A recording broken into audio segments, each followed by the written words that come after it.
Hi, my name is PC Rob Maddox and I'm currently 6 months into a 3-year secondment with Torfaen Council and the Forgotten Landscapes Partnership.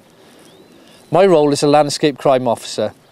I deal with off-road vehicles, fly tipping of the mountainside, arson of the mountainside, wildlife crime and also any antisocial behaviour that happens in and around the area. This area overlaps Torfaen County Borough Council area to my left hand side, and in the distance you can see Blanavon Town Centre. To my right here and in the distance we overlap with Monmouthshire, and in the distance on the left hand side and on the mountainside facing me we're looking at Blaenau Gwent County Council. The Forgotten Landscapes Partnership covers all these areas, and today we have staff and agencies who have come together as a collective and shared responsibility to tackle issues that affect this World Heritage Site. I'm woodland manager for the Forest Commission, taking in charge of EBU, which takes in just over 6,500 hectares of woodland throughout this neck of the woods.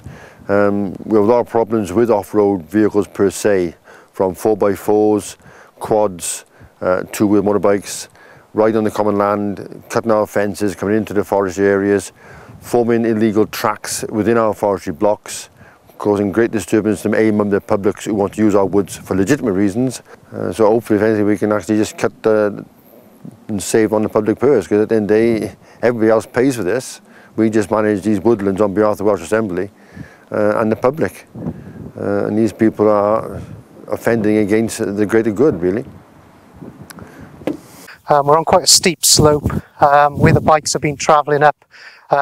Their tyres have caused quite a large amount of erosion.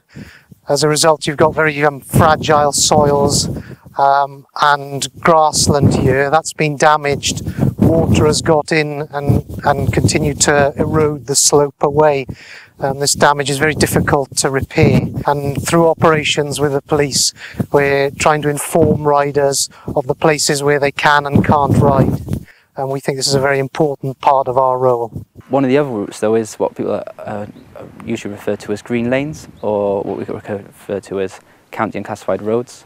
These can be found at your local highway agency. You go speak to the local highway agency to find where they are, or even your local riding group. They're usually a good resource for information. Also, as a good sort of check is the Explorer Ordnance Survey maps. On there you will find a sort of marker on there for a green circle. Now, although these are doesn't mean there's a highway right there, it does 9 times out of 10 there is. And if someone came to ask me where to go, I would say have a look on the Ordnance Survey, pick a route that has these routes on it, then go check with your highway agency and say, are these still unclassified roads? You're allowed to then take a mechanically propelled vehicle on there. The biggest problem we have is people not realising they're committing offences. A classic example, like I've stopped a 13-year-old boy today and it's ended up him having the motorcycle seized. You know, and that's going to cost him £120. You know, and hopefully that message will get through to people, so they need to understand what they are doing is illegal.